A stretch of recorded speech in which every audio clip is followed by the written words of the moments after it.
आप सभी को नमस्कार। उम्मीद है कि आप सकुशल होंगे, अनावश्यक कार्य छोड़कर पढ़ाई कर रहे होंगे। आज हम लोग इस अध्याय में, जिसका नाम धातु और अधातु है, उसका रिवीजन करेंगे। अगर आप एनसीईआरटी पूरा पढ़ लिए हैं तो ये वीडियो आपके लिए काफ़ी फ़ायदेमंद होगा। अगर आप चैनल को सब्सक्राइब नहीं किए हैं तो सब्सक्राइब कर लीजिए, क्योंकि मैं पूरा एनसीईआरटी के क्लास 10वीं का साइंस कराने वाला हूँ। आप बहुत सहजता से इसके मुख्य बात को समझ पाएंगे और याद रख पाएंगे। चलिए शुरुआत करते हैं और समझते हैं धातु अधातु का विशेष इसका टॉपिक का मुख्य बिंदु। चलिए समझते हैं। तत्वों को उनके गुणधर्मों के आधार पर धातु अधातु में बांटा गया है। ठीक है। एक और इसमें वर्ग आता है उपधातु। ठीक है, उपधातु जनरली इसमें धातु अधातु के आधार पर ही बांटा गया है। ठीक है। धातु के कुछ उदाहरण हैं आयरन, एल्युमिनियम, चांदी, कॉपर। यह ध्यान में रखना, ये चांदी का सिंबल पूछ लिया जाता है एग्जाम में। चांदी का सिंबल क्या होता है? एजी, अर्जेंटम हम कहते हैं जिसे। और धातु के उदाहरण है हाइड्रोजन, नाइट्रोजन, सल्फर और ऑक्सीजन। ये ध्यान में रखेंगे, ऑक्सीजन अधातु है, सल्फर, नाइट्रोजन और हाइड्रोजन। ठीक है।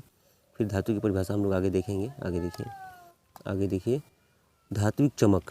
पहले इसमें हम धातु और अधातु की बात करेंगे। धात्विक चमक, धातु की सतह चमकदार होती है लेकिन अधातु चमकीली नहीं होती। अगर आपसे एग्जाम में पूछा जाता है कि धातु की परिभाषा लिखे, तो आप क्या बताओगे? धातु वह पदार्थ है जिसकी सतह चमकदार होती है, कठोर होती है। या इस प्रकार से इसमें मेंशन करके लिख सकते हैं। धातु चमक की हम बात करते हैं तो धातु चमकदार होती है लेकिन अधातु चमकीली नहीं होती है। लेकिन उदाहरण ध्यान में रखेगा कि आयोडीन अधातु होते हुए भी चमकीली होती है। तो एग्जाम में आपसे पूछा जाएगा कि कौन ऐसा अधातु है जो चमकीली होती है, तो उसका उत्तर आप क्या बताइएगा? आयोडीन बताइएगा। ठीक है। कठोरता, धातुएं सामान्यतः कठोर होती है लेकिन लिथियम, सोडियम, पोटेशियम मुलायम होते हैं। एक और बात आप याद रखेंगे, सोडियम इतना मुलायम होता है, पोटेशियम और लिथियम इतना मुलायम होता है कि इसे चाकू से आसानी से काटा जा सकता है। तो एग्जाम में आपसे पूछा जाएगा कि कौन ऐसा धातु है जिसे चाकू से काटा जाता है, तो उसका नाम सोडियम है। ठीक है। कार्बन का एक अपरूप हीरा है जो सबसे कठोर प्राकृतिक पदार्थ है, तो हीरा क्या है? अधातु है। आगे देखेंगे रूप, धातुएं कमरे के ताप पर ठोस रूप में पाई जाती है लेकिन मरकरी एक ऐसा है जो द्रव रूप में पाया जाता है। एग्जाम में पूछा जाएगा कौन ऐसा धातु है जो द्रव अवस्था में पाया जाता है, तो आप उसका क्या नाम बताएंगे? मरकरी, जिसे पारा भी कहते हैं। और धातुएं ठोस या गैस रूप में पाई जाती है लेकिन ब्रोमीन एक ऐसा अधातु है जो द्रव अवस्था में रहता है। तो याद रखना कि द्रव अवस्था में रहने वाला अधातु का नाम क्या है? ब्रोमीन। ठीक है। और और धातु जो द्रव अवस्था में रहता है कमरे के ताप पर, तो उसका नाम पारा है। आघात वर्धता, एग्जाम में आपसे कभी ये भी पूछा जा सकता है कि अगर 10वीं क्लास के विद्यार्थी हैं तो कि आघात वर्धता से आप क्या समझते हैं? इसका उत्तर दीजिएगा कि ऐसी धातु जिसको पीट कर एक पतली चादर के रूप में परिवर्तित किया जा सके, उसे हम क्या बोलेंगे? आघात वर्धता बोल सकते हैं। या बोल सकते हो कि आघात वर्धता किसी धातु का वह गुण है जिस गुण के कारण उसको पीट कर पतली चादर के रूप में परिवर्तित किया जा सकता है। और धातु क्या होती है? आघातवर्ध नहीं होती है, मतलब इसको पीटने पर टूट जाती है। लेकिन धातु को पीटने पर, गर्म करके पीटने पर एक चादर के रूप में परिवर्तित हो जाती है। ठीक है। अगला आप देखेंगे तन्यता। तो तन्यता धातु का वह गुण है जिसमें धातु को पतली तार के रूप में खींचा जाता है। अधातुएं तन्य नहीं होती है। विद्युत और ऊष्मा के चालक, सामान्यतः धातुएं विद्युत और ऊष्मा के सुचालक होती है लेकिन सीसा और मरकरी क्या होते हैं? कुचालक होते हैं। तो मरकरी क्या होता है? कुचालक होता है धातु होते हुए भी। सामान्यतः धातु विद्युत एवं ऊष्मा की कुचालक होती है लेकिन ग्रेफाइट क्या होती है? सुचालक होती है। याद रखना ग्रेफाइट क्या होती है? सुचालक होती है। ग्रेफाइट का प्रयोग पेंसिल में किया जाता है। घनत्व, सामान्यतः अधिक घनत्व एवं उच्च गलनांक होता है धातु का, लेकिन इसका थोड़ा कम होता है इसकी अपेक्षा। सोडियम और पोटेशियम का घनत्व एवं गलनांक कम होता है धातु होते हुए भी। ठीक है। ध्वनिक या सोनोरस कहते हैं इसे। धातुएं कठोर सतह के टकराने के बाद आवाज़ पैदा करती है। स्वाभाविक है, जो आपका थाली है गिर जाने के बाद बहुत आवाज़ करता है, या स्कूल का जो बेल है वो भी बजता है, तो धातु ही है। थोड़ा सा चोट देने के बाद उसमें आवाज़ कुछ देर तक आती रहती है, आपके साइकिल का घंटी। लेकिन अधातु में ऐसा नहीं होता है। याद रखेंगे अधिकतर धातुएं क्षारीय ऑक्साइड बनाती है। आपसे मैं पहले ही बता चुका हूँ कि धातु के ऑक्साइड क्या होते हैं? क्षारीय होते हैं। लेकिन अधातु के ऑक्साइड क्या होते हैं? अम्लीय होते हैं। इसका एग्जाम्पल है, तो क्षारीय का एग्जाम्पल है MgO, और अम्लीय ऑक्साइड क्या है? SO2। ठीक है। मैग्नीशियम ऑक्साइड और सल्फर ऑक्साइड। ठीक है, ये आप समझ गए। तो याद रखेंगे कि धातु के ऑक्साइड क्या होते हैं जी? धातु के ऑक्साइड अम्लीय की क्षारीय, तो क्या बताइएगा? क्षारीय। और अधातु का अम्लीय होता है। ठीक है। आगे देखिए रासायनिक गुण।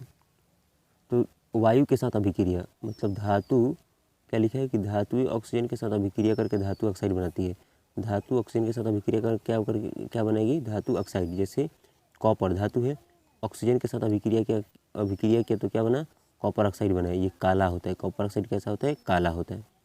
एल्युमिनियम ऑक्सीजन के साथ अभिक्रिया करके क्या बनाया, एल्युमिनियम ऑक्साइड बनाया। मैग्नीशियम ऑक्सीजन के साथ अभिक्रिया करके क्या बनाया, मैग्नीशियम ऑक्साइड। स्पष्ट है कि धातु ऑक्सीजन के साथ अभिक्रिया करके क्या बनाती है, धातु की ऑक्साइड बनाती है। धातु ऑक्सीजन के साथ अलग अलग तरह से अभिक्रिया दिखाती है, सब एक जैसा नहीं दिखाती है, अलग अलग होता है। ये बात इंपॉर्टेंट है, इसे आप नोट कर लेंगे अगर नोटबुक है आपके पास तो, नहीं तो आपको याद ही होगा तो अच्छी बात है। एग्जाम में पूछा जाएगा कि जो सोडियम होता है, सोडियम उसको किरोसिन तेल में, किसमें, किरोसिन तेल में डुबोकर क्यों रखा जाता है।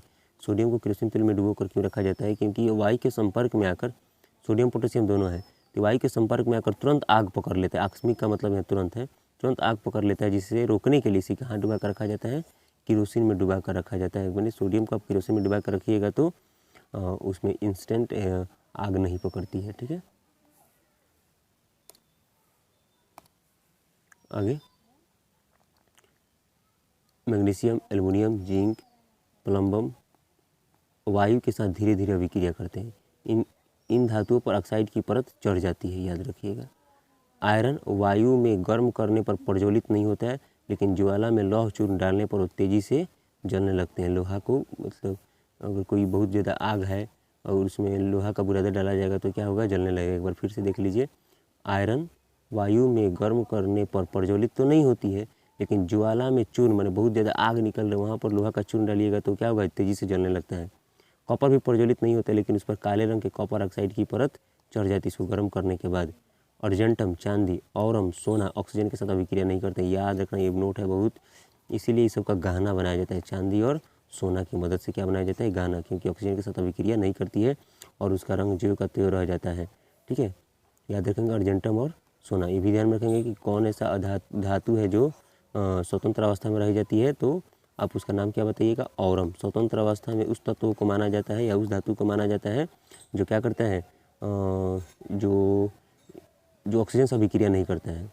स्वतंत्र अवस्था में उस धातु को माना जाता है जो ऑक्सीजन से अभिक्रिया नहीं करता। तो आपसे एग्जाम में पूछा जाएगा कि स्वतंत्र अवस्था में पाए जाने वाले तत्वों का नाम बताइए, तब क्या बताइएगा, औरम। अब देखिए उभयधर्मी ऑक्साइड, कुछ ऐसे धातु होते हैं ना जो अम्ल और क्षार दोनों से अभिक्रिया करते हैं, कि वे धातु ऑक्साइड जो अम्ल और क्षार दोनों से अभिक्रिया करते हैं और लवण जल उत्पन्न करते हैं, उसे हम क्या बोलते हैं, उभयधर्मी ऑक्साइड। याद रखेंगे, कुछ ऐसे धातु के ऑक्साइड होते हैं जो अम्ल और क्षार दोनों से अभिक्रिया करते हैं। हो सकता है एक एक मेरे साथ आप बोलते भी रहिए, नहीं तो कहीं नोट कर लीजिए, इसे 2-3 बार पढ़िएगा तो आसानी से याद हो जाएगा। ये धातु ऑक्साइड जो अम्ल और क्षार दोनों के साथ अभिक्रिया करते हैं और लवण जल उत्पन्न करते हैं, उसे हम क्या बोलते हैं, उभयधर्मी ऑक्साइड बोलते हैं। अब देखो उभयधर्मी ऑक्साइड का एग्जाम्पल हो जाएगा Al2O3। एग्जाम में डायरेक्ट आपसे पूछ लिया जाएगा कि उभयधर्मी ऑक्साइड कौन है, तो Al2O3। ठीक है,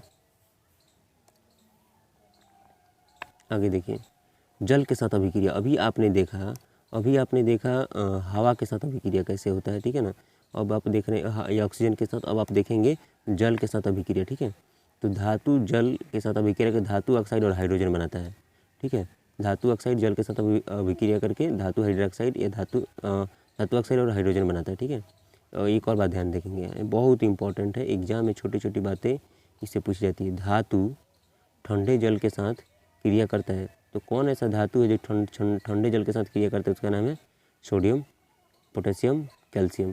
केवल भाप के साथ अभिक्रिया करता है एल्युमिनियम, लोहा, जिंक।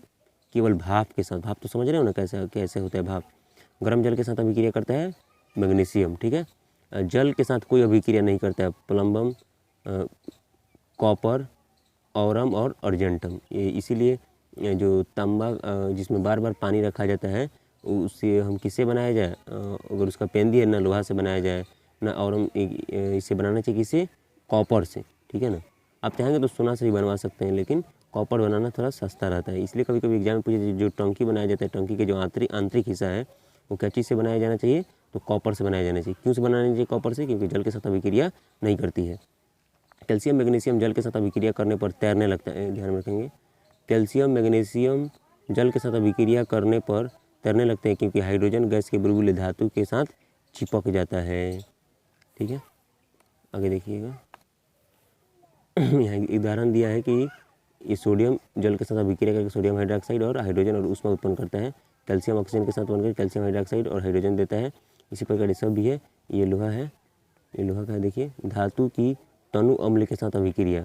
तो तनु अम्ल आप समझ रहे हैं ना, कि जो अम्ल जिसमें उसका प्रभाव थोड़ा कम है, या वैसा अम्ल जिसमें जल की मात्रा ज़्यादा है, हाइड्रोजन ऑक्साइड की मात्रा कम है, उसे तनु अम्ल कहेंगे। धातु तनु अम्ल से अभिक्रिया करके क्या बनाता है? लवण और हाइड्रोजन गैस बनाता है। ठीक है, ये एग्जाम्पल बहुत सारा दिया एग्जाम्पल। ठीक है ना, ये ध्यान, ये वाला इंपॉर्टेंट है, ये इंपॉर्टेंट है। कॉपर, अर्जेंटम और हाइड्रोजाइरम Hg। ठीक है, हाइड्रोजाइरम Hg, कॉपर, अर्जेंटम, हाइड्रोजाइरम तनु अम्लों के साथ अभिक्रिया नहीं करते हैं। आगे देखिए, धातुओं की अन्य धातु लवणों के साथ अभिक्रिया। देखिए, धातु लवण विलयन और लवण विलयन और धातु, इसी मतलब ये धातु लवण विलयन से मिलकर लवण विलयन बनाता है और धातु बनाता है। देखिए कैसे, अधिक अभिक्रियाशील धातु है, ध्यान में रखिएगा। अधिक अभिक्रियाशील मतलब आप, ठीक है तुरंत बता रहे हैं, 1 मिनट। अधिक अभिक्रियाशील धातुएं अपने से कम अभिक्रियाशील धातुओं को उनके यौगिकों के विलयन से विस्थापित करती है, उन धातुओं की सक्रियता श्रेणी में अधिक रखती है। मतलब ये है कि एक मान लो यहाँ एक K है, ठीक है, यहाँ सोडियम है, यहाँ X के साथ ये एक रिएक्शन किया है, सोडियम X कोई मोनोऑक्साइड वगैरह है, तो ये क्या करेगा ना, ये जो आपको पोटेशियम दिख रहा है, सोडियम को हटाकर इसका स्थान ले लेगा, मतलब ये KX हो जाएगा और ये सोडियम यहाँ से हट जाएगा। ठीक है, मतलब क्यों, इसके पीछे कारण क्या है कि ये पोटेशियम इसके अपेक्षा क्या है, अधिक अभिक्रियाशील है। तो यह ध्यान में रखेंगे आप। ठीक है, ठीक है, तो ये है यहाँ पर कि सब अधिक अभिक्रियाशील धातु अपने से कम अभिक्रियाशील धातु को उसकी यौगिकों के विलयन से विस्थापित कर देती है, मतलब उसको हटा देती है। यह धातु की सक्रियता श्रेणी पर निर्भर करता है। ठीक है, जैसे मैं एक और एग्जांपल आपको यहाँ पे देख सकते हैं, जैसे Fe + CuSO4। तो ये जो लोहा है कॉपर से ज़्यादा एक्टिव है, ये लोहा कॉपर से ज़्यादा एक्टिव है, तो ये क्या करेगा, ये कॉपर को हटा देगा और बनाएगा FeSO4 और यहाँ Cu हो जाएगा, Cu हटा देगा। ठीक है, तो इसके पीछे कारण क्या है कि जो सक्रियता श्रेणी में सबसे ऊपर होता है, ठीक है ना, वो क्या करेगा, अपने से नीचे वाले को यौगिक से हटा देता है। ठीक है, इंपॉर्टेंट है, याद रखिएगा, सवाल आने की संभावना है। ठीक है, आगे आप देखेंगे potassium, sodium, calcium, magnesium, aluminium, zinc, लोहा, प्लम्बम, ये सबसे कम क्रियाशील है। ठीक है, और ये घटती अभिक्रियाशील सबसे अधिक है पोटेशियम, सोडियम, कैल्शियम, मैग्नीशियम। ठीक है, चलिए आगे देखते हैं। तो ध्यान में रखेंगे आप कि सक्रियता श्रेणी में सबसे ऊपर होता है आपका पोटेशियम, सबसे नीचे कौन होता है, औरम सोना होता है। ठीक है, उसके बाद अर्जेंटम होता है। तो आप नीचे से 2 और ऊपर से 2, तो ऊपर में है आपका एक पोटेशियम और एक सोडियम जो सबसे अधिक क्रियाशील है, और नीचे से आपका औरम और अर्जेंटम, ध्यान में रखेंगे। आगे है धातुओं की अधातुओं के साथ अभिक्रिया।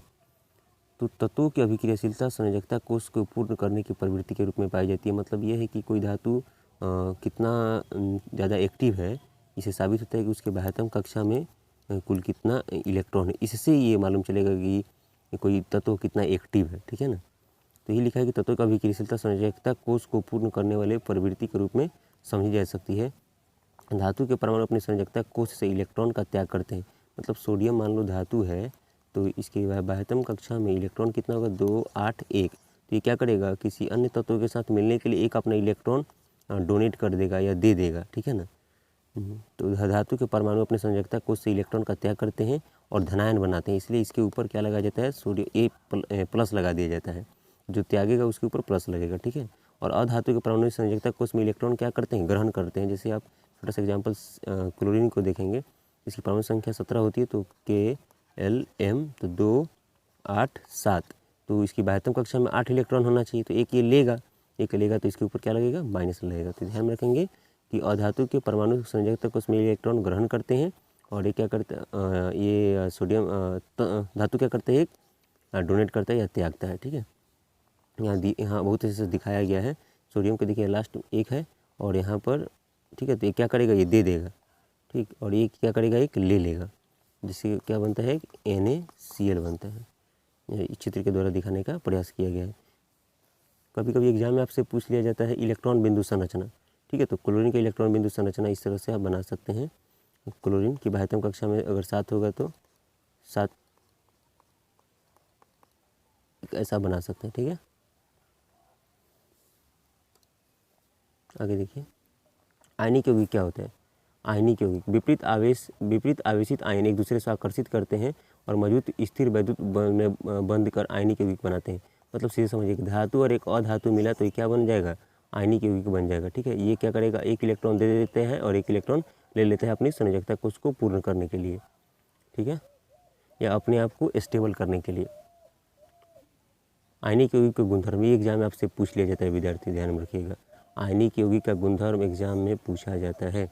इसका भौतिक गुणधर्म, ये कठोर, ये ठोस, कुछ कठोर, ये सामान्यतः भंगुर होते हैं, ठीक है। थोड़ा सा चोट देने के बाद ये टूट जाते हैं। इसका गलनांक, आयनिक यौगिक का गलनांक और कथवानांक बहुत अधिक होता है। गलनांक और कथवानांक इसका सबसे ज़्यादा होता है। घुलनशील तो आयनिक यौगिक प्राय जल में घुलनशील केरोसिन, पेट्रोल जैसे विलायकों में अविलय होते हैं। याद रखना विद्यार्थी, ये एग्जाम में पूछा जाता है कि आयनिक यौगिक प्राय कहाँ घुलते हैं, तो जल में घुलते हैं, ठीक है। केरोसिन, पेट्रोल और विलायकों में क्या होते हैं, नहीं घुलते हैं। तो आयनिक यौगिक कहाँ घुलते हैं, जल में। इसे 2-3 बार बोलकर याद कर लीजिए, ठीक है। आयनिक यौगिक का एग्जाम्पल क्या हो जाएगा, तो NaCl, ठीक है। विद्युत चालकता, आयनिक यौगिक जलीय विलयन में और गलित अवस्था में विद्युत का चालन करते हैं। स्वाभाविक है कि अगर नमक ड्राई होगा तो विद्युत का चालन नहीं होगा, लेकिन जैसे उसमें थोड़ा सा जल डालकर उसे भी धारा प्रवाहित करी जाए तो आराम से विद्युत धारा का चालन होने लगेगा। तो याद रखेंगे कि आयनिक यौगिक जलीय विलयन में गलित रूप में विद्युत धारा का चालन करते हैं, ठोस रूप में विद्युत का चालन नहीं करते हैं। तो जलीय विलयन में या गल जाने के बाद इसलिए करते हैं क्योंकि उनके आयन टूट जाते हैं और एक धन आवेश और ऋण आवेश बन जाता है, ठीक है। आगे देखिए, अयस्क क्या होता है, तो वे खनिज जिनमें धातु की मात्रा पाई जाती है उसे निकालना लाभकारी होता है, अयस्क कहलाता है। अब अयस्क से धातु कैसे निकाला जाता है, तो इसके लिए सक्रियता श्रेणी को देखना पड़ेगा। जो सबसे अधिक अभिक्रियाशील है उसके लिए अलग प्रोसेस है, जो स्वतंत्र रूप में है उसका अलग प्रोसेस है। सबका अलग अलग प्रोसेस के थ्रू अयस्क से धातु निकाले जाते हैं, ठीक है। तो सबसे अधिक अभिक्रियाशील क्या है, potassium, sodium, calcium, magnesium, aluminium. ये स्वतंत्र रूप में नहीं रहती है, ठीक है। इसमें बहुत सारी अशुद्धियाँ रहती है, इसको निकालने के लिए अलग अलग प्रोसेस करना पड़ता है। मध में जो मध वाले तत्व हैं, जैसे जिंक हो गया, लोहा हो गया, प्लम्बम हो गया, कॉपर हो गया, रेजाइरम हो गया, ये सल्फाइड ऑक्साइड कार्बोनेट अयस्क के रूप में रहता है, ठीक है। ये विद्युत धारा के द्वारा निकाला जाता है, ये कार्बन का अपचयन करके इसे निकाला जाता है। और ये दो ऐसे धातु हैं, अर्जेंटम और औरम, याद रखेंगे, अर्जेंटम और औरम दो ऐसे धातु है, धातु जो स्वतंत्र अवस्था में पाई जाती है और सबसे कम अभिक्रियाशील है, ठीक है ना। ये डायरेक्ट सोना, ठीक है ना। 1 मिनट हो गया। आगे देखिए, स्वतंत्र अवस्था में अर्जेंटम और औरम पाया जाता है। आगे देखिए, 4 धातुओं का निष्कर्षण, मतलब अयस्कों में से धातु कैसे निकालते हैं, उसका समृद्धिकरण करना होता है, फिर निष्कर्षण करता है, फिर परिष्करण करना होता है। अब देखो, अयस्क का सांद्रण तो उच्च अभिक्रियाशील धातु के लिए अलग है, मध्यम के लिए अलग है, निम्न अभिक्रियाशील धातु के लिए अलग है। ये गलित अवस्था में विद्युत अपघटन करके निकाला जाता है शुद्ध धातु। और ये जो मध्यम में होता है, मध्यम अभिक्रियाशील धातु, ये सल्फाइड के रूप में रहता है और कार्बोनेट के रूप में रहता है। सल्फाइड के रूप में ये और कार्बोनेट के रूप में ऐसा होता है, ठीक है। आगे देखिए चार्ट। अब देखिए, जो मध्य वाला है इसमें एक भर्जन और निस्तापन प्रक्रिया की जाती है, ठीक है। जिसे धातु का ऑक्साइड होता है, फिर उसका अपचयन करके उसको साफ सफाई करके आगे निकाला जाता है, ठीक है। और यहाँ एक और देखिए, ठीक है, समझ गए। 6 नंबर, अयस्क से धातु निष्कर्षण के प्रमुख प्रयुक्त चरण, कुछ परिभाषाएं हैं, जैसे गैंग। तो गैंग क्या होता है, जैसे आप पृथ्वी के अंदर से खनिज जो निकाले, अयस्क जो निकला है, अयस्क, उसमें कुछ गंदगी हो रहती है, उसी गंदगी या उसी मिट्टी या अशुद्धि को ही क्या बोलते हैं, गैंग बोलते हैं। जैसे क्या लिखा है, पृथ्वी से खनिज अयस्कों में रेत, मिट्टी आदि जैसी कई अशुद्धियाँ पाई जाती है, जिसे हम लोग गैंग कहा जाता है। भर्जन क्या होता है, तो सल्फाइड अयस्क को वायु की उपस्थिति में अधिक ताप पर गर्म करने पर ऑक्साइड में बदल जाता है। इस प्रक्रिया को भर्जन कहते हैं, ठीक है। जिसे एग्जाम्पल के थ्रू यहाँ समझाने का प्रयास हुआ है। निस्तापन, तो कार्बोनेट अयस्क, देखो भर्जन में होता है सल्फाइड अयस्क और निस्तापन में होता है कार्बोनेट अयस्क। तो कार्बोनेट अयस्क को कम वायु में अधिक ताप पर गर्म करने पर ऑक्साइड में परिवर्तित हो जाती है। इस प्रक्रिया क्या कहते हैं, निस्तापन। ठीक है। अपचयन, धातु ऑक्साइड से कार्बन जैसे अपचायक का प्रयोग करके धातु की प्राप्ति की जाती है, अपचयन ये भी प्रोसेस है, ठीक है। धातुओं का परिष्करण, धातुओं से अपद्रव को हटाने के लिए सबसे अधिक उपयोगी विधि विद्युत अपघटनी परिष्करण है। मतलब ये साफ सफाई का ही प्रयोग है, जिसके तहत क्या किया जाता है, अयस्क से धातु को निकाला जाता है। आगे देखिए, विद्युत अपघटनी में एनोड पर शुद्ध तांबा निकलेगा, अशुद्ध तांबा, और कैथोड पर शुद्ध तांबा निकलेगा, ठीक है ना। तो जो पहले है कैथोड, कैथोड पर क्या निकल लेता है, शुद्ध तांबा, और एनोड पर अशुद्ध तांबा। विलयन, CuSO4 तनु सल्फ्यूरिक अम्ल बहुत कम मात्रा में तनु सल्फ्यूरिक अम्ल डाला जाता है। विद्युत अपघट्य में या विद्युत अपघट्य से जब विद्युत धारा प्रवाहित की जाती है तब एनोड से अशुद्ध धातु विद्युत अपघट्य में घुल जाती है, उतना ही मात्रा में शुद्ध कॉपर विद्युत अपघट्य से कैथोड का निक्षेपित हो जाता है। मतलब ये देख रहे हैं नीचे जम जाता है। अविलय अशुद्धि एनोड के तली पर निक्षेपित हो जाते हैं, जिसे हम एनोड पंख कहते हैं। आगे संक्षारण क्या होता है, तो ध्यान में रखेंगे, धातु अपने आसपास अम्ल, आर्द्रता, वायु आदि के संपर्क में संक्षारित हो जाती है। संक्षारित का मतलब खराब हो जाती है, उसकी मात्रा जो पूरा इतना अगर मोटा है धातु तो उसकी मात्रा में धीरे धीरे कमी आने लगती है, जिसके पीछे कारण क्या है, अम्ल, आर्द्रता और वायु। सिल्वर क्या होता है, सिल्वर अब देखो थोड़ा सा समझ लो, सिल्वर भी संक्षारित होता है, कॉपर भी होता है, लोहा भी होता है। सिल्वर भी संक्षारित होता है, कॉपर भी होता है, लोहा भी होता है। वायु में उपस्थित सल्फर के साथ अभिक्रिया कर सिल्वर क्या बनाता है, सल्फाइड बनाता है, जिसके कारण वो कैसी हो जाती है, सिल्वर काला हो जाता है। कैसा हो जाता है जी, काला। सिल्वर क्या हो जाता है, काला। कॉपर आर्द्र कार्बन डाइऑक्साइड के साथ अभिक्रिया करके हरे रंग का कार्बोनेट बनाता है, ठीक है ना। और ये सिल्वर कैसा बनाता है, काला रंग का कार्बोनेट बनाता है, ठीक है, सल्फाइड बनाता है, सल्फाइड। अब लोहा, तो तांबा वायु में लोहा कैसे बनाता है, आर्द्र वायु में लोहे पर भूरे रंग के पदार्थ की परत चढ़ जाती है, जिसे हम लोग क्या कहते हैं, जंग कहते हैं। इसे संक्षारण से सुरक्षा कैसे करोगे, तो लोहे को जंग से बचाया जा सकता है पेंट करके, तेल लगाकर, ग्रीस लगाकर, एसिड लेपन करके, क्रोमियम लेपन द्वारा भी एनोडीकरण या मिश्र धातु बनाकर भी हम लोग संक्षारण से बचाया जा सकते हैं, ठीक है, उसे बचाया जा सकता है। एनोडीकरण करके एल्युमिनियम की परत को बचाया जा सकता है, ठीक है ना, ये स्वतः हो जाती है प्रक्रिया। अब देखो एसिड लेपन क्या है, ये इंपॉर्टेंट है, इसे याद कर लेंगे। लोहे एवं इस्पात को जंग से सुरक्षित रखने के लिए जस्ते की परत चढ़ाई जाती है। सीधे लोग कहते हैं जस्ते की परत चढ़ाने की प्रक्रिया को एसिड लेपन कहते हैं, लेकिन ये मत लिखना, आप लिखना कि लोहे एवं इस्पात को जंग से बचाने के लिए उसके ऊपर जस्ते की परत चढ़ाई जाती है, जिसे हम लोग क्या कहते हैं, एसिड लेपन कहते हैं, ठीक है। आगे देखो मिश्र धातु क्या होता है। मिश्र धातु दो या दो से अधिक धातु या धातु के समांगी मिश्रण क्या बोलते हैं, मिश्र धातु। कोई जरूरी नहीं है कि धातु नहीं, धातु से हो सकता है, धातु भी हो सकता है। मतलब धातु प्लस धातु क्या हो जाएगा, मिश्र धातु, ठीक है, और धातु प्लस अधातु भी क्या हो जाएगा, मिश्र धातु हो जाएगा, ठीक है। तो लोहा सूक्ष्म मात्रा में कार्बन के मिश्रण के साथ कठोर लोहा और प्रबल हो जाता है। मतलब लोहा में बहुत कम मात्रा कार्बन की मिला दिया जाए तो लोहा क्या हो जाता है, कठोर लोहा बन जाता है और मजबूत हो जाता है, ठीक है। आगे देखिए स्टील बनाने के लिए, स्टील भी क्या है, मिश्र धातु की धातु, याद रखना। यहाँ तक जो भी दिया सब मिश्र धातु है। इस्पात में क्या होता है, लोहा, निकेल और क्रोमियम, लोहा, निकेल, क्रोमियम। पीतल में, तो पीतल के लिए आप एक ट्रिक बता दे रहा हूँ, आप इसे याद कर लेंगे, ठीक है। देखिए ये हो जाएगा पीतल, तो याद क्या करेंगे, पिताजी, क्या याद करेंगे, पिताजी। यानी पीतल कैसा होता है, तांबा और जिंक का मिश्रण है। इसी प्रकार कांसा में कॉपर और टीन, सोल्डर में लेड और टीन। यहाँ कहीं कहीं सीसा भी लिखा होता है तो घबराना नहीं है, सोल्डर में सोल्डर, ठीक है, जिसमें क्या जाते हैं, सीसा बोलो या लेड बोलो, दोनों सही है। अमलगम, मरकरी एक अन्य तत्व, ध्यान में रखना कि अमलगम बनाने के लिए, अमलगम भी एक प्रकार का मिश्र धातु है, तो अमलगम बनाने के लिए मरकरी चाहिए और उसके साथ कोई अन्य तत्व चाहिए। तो अमलगम क्या होता है, वह मिश्र धातु है जिसमें पारा आवश्यक रूप से या मरकरी आवश्यक रूप से मौजूद होता है, ठीक है। उम्मीद है कि आप यहाँ तक समझ पाए होंगे। एक और है क्या, नहीं हो गया, थैंक यू, बहुत बहुत धन्यवाद।